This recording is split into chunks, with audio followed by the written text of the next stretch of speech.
On de la raconte sur Europe 1. Le Journal du Monde, ce sont des sujets chaque soir, des histoires qui ne font pas les gros titres de l'actualité, mais qui racontent à leur manière le monde en marche. Bonsoir Sophie Larmoyer. Bonsoir Christophe. Notre première histoire est l'occasion de rendre hommage et de se souvenir d'un homme qui est mort lundi. Personne ne le connaissait franchement, et pourtant on lui doit beaucoup. C'est un Russe. Il est bien possible qu'on soit là, ici, vivant, grâce à ce Stanislas Petrov, parce qu'un jour, il y a 34 ans, cet homme a décidé de ne rien faire. Alors, je vous explique. C'était le 26 septembre 83. On est en pleine guerre froide. Le lieutenant-colonel Petrov des forces aériennes soviétiques est dans un bunker près de Moscou, chargé de surveiller un système d'alerte satellite, qui était un des premiers. Un peu après minuit, soudainement, un écran signale le lancement de missiles depuis les États-Unis vers l'URSS. 5 missiles se dirigent sur eux, des sirènes retentissent et sur l'écran radar s'affichent les lettres en rouge, start, lancement. Alors c'est un peu la panique dans le bureau. Petrov sait qu'il faut faire très vite, il faut qu'il évalue la situation. 6 répliques il doit y avoir, le Kremlin doit la lancer dans la demi-heure. Et qui dit réplique, évidemment, dit guerre nucléaire à ce moment-là. Stanislas Petrov racontera plus tard qu'il a eu l'impression alors d'être assis sur une poêle bouillante. Ses jambes étaient complètement flageolantes. Et ce jour-là, à ce moment-là, Petrov décide donc de ne pas donner l'alerte, de rien faire et d'attendre. Il le prend sur lui, c'est-à-dire il ne prévient pas alors que c'était le protocole, il devait prévenir ses supérieurs. Oui, mais Petrov, il avait un pressentiment et beaucoup de bon sens finalement. Il s'est dit que si l'Amérique attaquait, ce serait une attaque globale, pas seulement 5 missiles. Après quelques minutes, il a vu aussi que les radars au sol ne confirmaient pas la présence de ces missiles. Il a donc parié sur un bug technologique. Il a prié pour avoir raison et il avait raison. Ce que les satellites soviétiques avaient pris pour un lancement de missiles, c'était juste un reflet sur les nuages. Mon Dieu, nous le remercions. Ouais. Il a évité donc une guerre nucléaire. C'est donc un héros qui vient de mourir. Absolument, mais pendant très longtemps, personne n'a rien su de cet épisode. Secret défense, puis il y avait eu une grosse défaillance du système, donc pas question de reconnaître que quelqu'un dans le lot avait bien agi. Ce n'est que bien après la chute du mur, en 98, que l'histoire de cette nuit de tous les dangers a été racontée.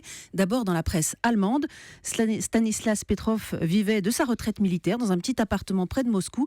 Et il y a quelques jours, un de ses amis allemands l'a appelé pour lui fêter son anniversaire. C'est comme ça qu'on a su que l'homme qui a sauvé le monde était mort en mai dernier, à 77 ans, dans la plus grande discrétion. Ah ben on le remercie. Voilà, et on est content de lui avoir rendu hommage.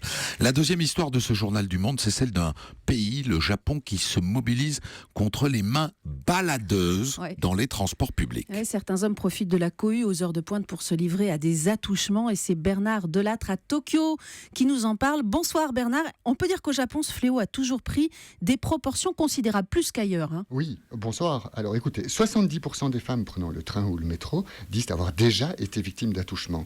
Il donne lieu à 2 ou 3 000 arrestations par an, mais d'après les sondages, 9 victimes sur 10 ne portent pas plainte. Donc oui, c'est un phénomène énorme ici au Japon. Et depuis 15 ans, il existe des rames qui, aux heures de pointe, sont réservées exclusivement aux femmes. Aujourd'hui, plusieurs sociétés de transport songent à élargir ces plages horaires.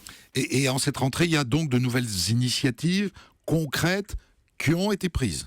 Oui, il y a une grande campagne en ce moment. Sur tous les quais de métro ou de train, des affiches invitent les hommes à être, je cite, des super-héros.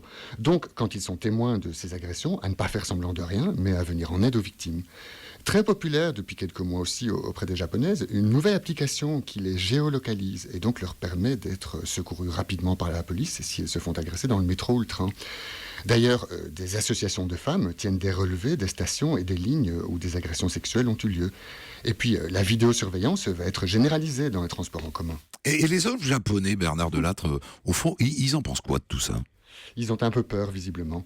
Ils sont de plus en plus nombreux à souscrire une nouvelle police d'assurance qui offre une assistance juridique immédiate aux hommes accusés d'attouchement dans les transports.